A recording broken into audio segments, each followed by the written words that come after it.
Right now on the WHAS 11 team, we're following two big stories breaking right here at 11 o'clock. The UAW tonight announcing they've reached a tentative deal with Ford. It means workers here at the Kentucky truck plant could be going back to work, and soon.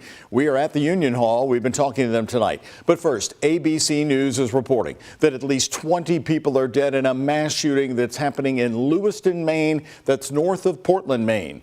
Police saying the gunman moved through several different locations, shooting people, including a bowling alley and at a bar. The shooter is still at large tonight.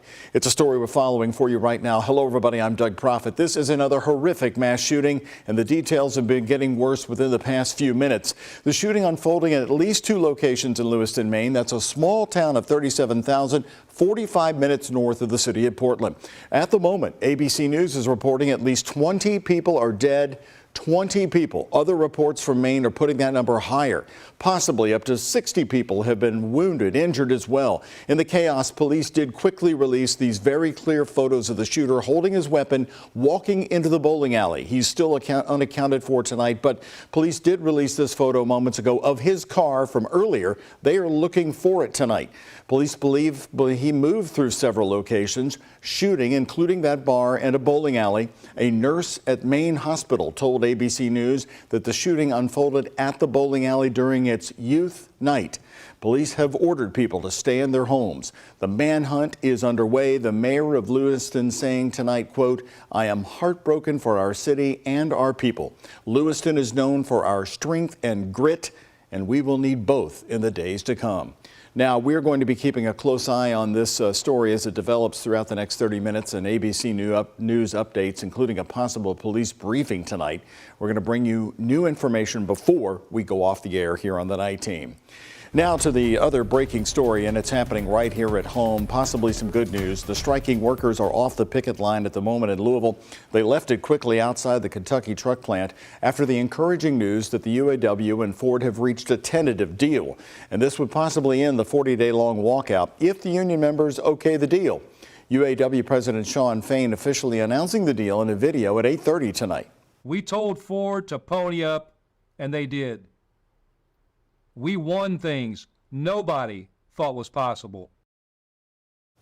Here's some of the details. The union says workers will get a 25% general wage increase by the end of the contract, plus cost of living raises. Assembly workers will receive an immediate 11% raise once the deal is officially approved.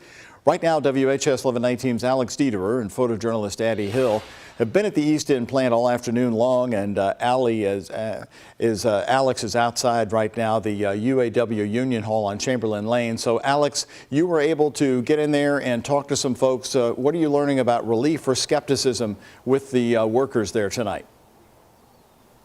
Right, Doug. So a few of the strike workers here that we saw here at the UAW Union Hall, they were not too pleased with the tentative agreement, saying that 25% wage increase was not what they wanted. We did also speak with the strike captain named Jennifer Holt Yates, and she said that she still has to collect all the information and make her educated decision on if she wants to vote in for the tentative agreement or not. But right now it's totally up to the members of the UAW and the union to vote this tentative agreement forward.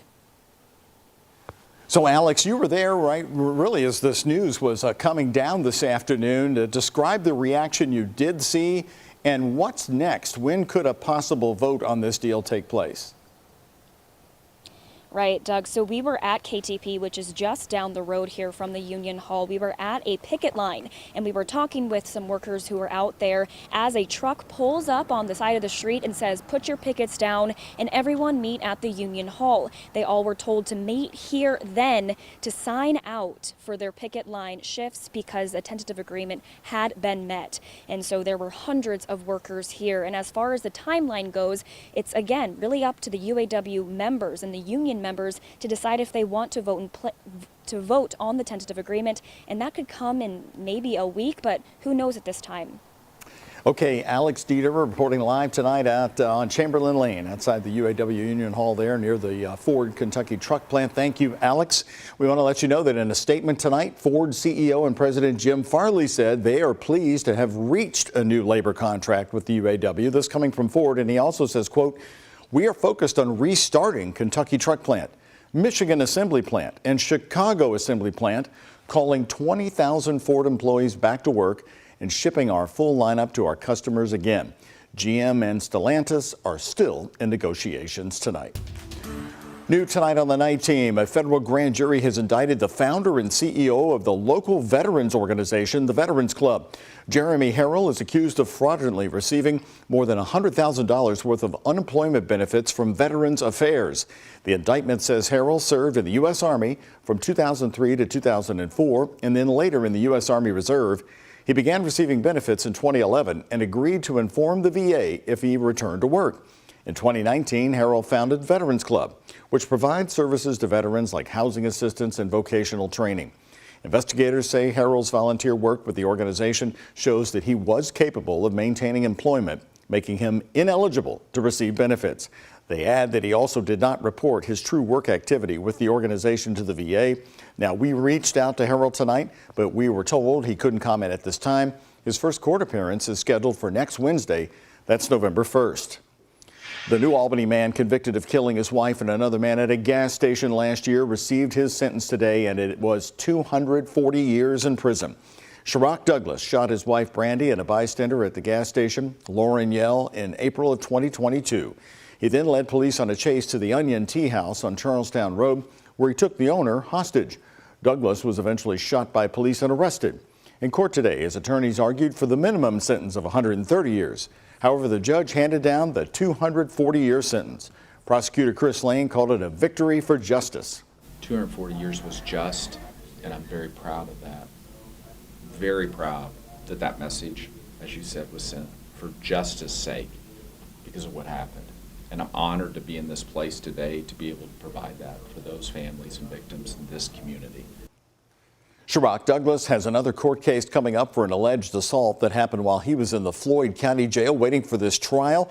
According to court documents, Douglas and others beat up a man in the showers using a sock filled with bars of soap and a razor blade. His new charges include battery. All new on the WHAS11 night team tonight. Tomorrow morning, the EPA says it'll give its final update on the removal of the dangerous chemicals from that home in Highview in Jefferson County. Tomorrow will also mark 11 days since the work started. And now we have brand new drone photos for you, showing you why they are in the stretch run.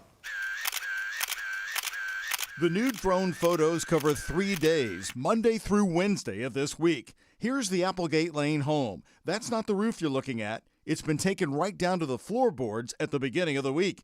And take a good look right here.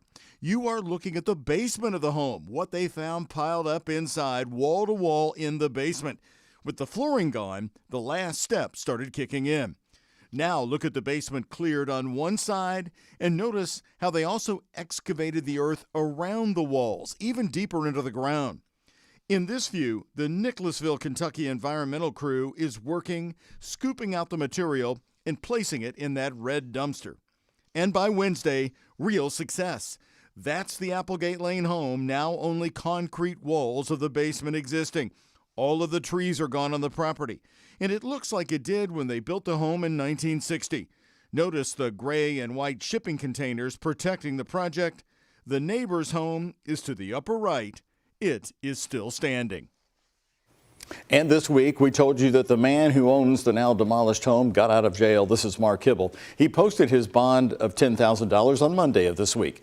A judge ordered him to get immediate treatment for his mental health. As part of the order, the former chemist is to have no contact with chemicals or dangerous substances. A man has died after a fall at the main Brown-Forman distillery headquarters on Dixie Highway here in Louisville. First responders were called to the distillery around noon. Investigators say the man fell from scaffolding on the 6th floor of the building that's under repair. He died at the scene. A Brown-Forman spokesperson says the man was a contractor working at the distillery, adding they extend their deepest sympathy to his family. New tonight, you've been asking for it, and as part of the return to community policing in our community, you're going to see more Metro police officers walking around the Highlands and Crescent Hill. It's part of a Fitbit challenge to get law enforcement out of their cars and back on the streets. WHAS 11 night team photojournalist Aspen Hester joined them on their patrols. Something that we can do that's positive, that's fun. Community outreach, get out there and talk to the folks. Officers need to be seen, and the community needs to see us. I think sometimes we get, and I'm as guilty as anyone, we get comfortable riding around in those cars. This is really simple. There's no rocket science to this. It encourages the officers to pull over, get out and talk to the people. We're going to track the steps right here on Fitbits while we're doing an initiative like this. I see you. Kind of interact with people face to face. Walking past the businesses, there's a couple people walking their dogs. We get to see them on a more personal level than just driving by in a car. Being out of them is good for everybody. It's positive, it's fun. Getting out of that car, get out from behind that glass and talking to the folks, let the folks talk to you, the people you're sworn to protect and serve. The officer with the most steps every week will get rewarded with some type of gift card that has been supplied by Metro Council, specifically Ben Reno Weber, Councilman Andrew Owen, and Councilman Pat Mulvihill. They're the ones that are kind of spearheading this. Almost like Power Rangers. Sometimes it's hard to get out of the car. We don't have time for that because we are operating understaffed. Unfortunately, the couple of areas that have some specific increases in crime are homicides. And particularly here in the 5th Division and right here, we've had more than we've ever had before. That's why we're here. The community policing part is very important, especially now. And it's something that's never going to go away. We need it. We sure need it. And those two have been on the force for a while. They've been around a while. They remember when walking the beat was a regular basis around here. Well, the officers participating in this challenge will mainly be walking routes on Bardstown Road, Frankfort Avenue, and parts of Brownsboro Road as well.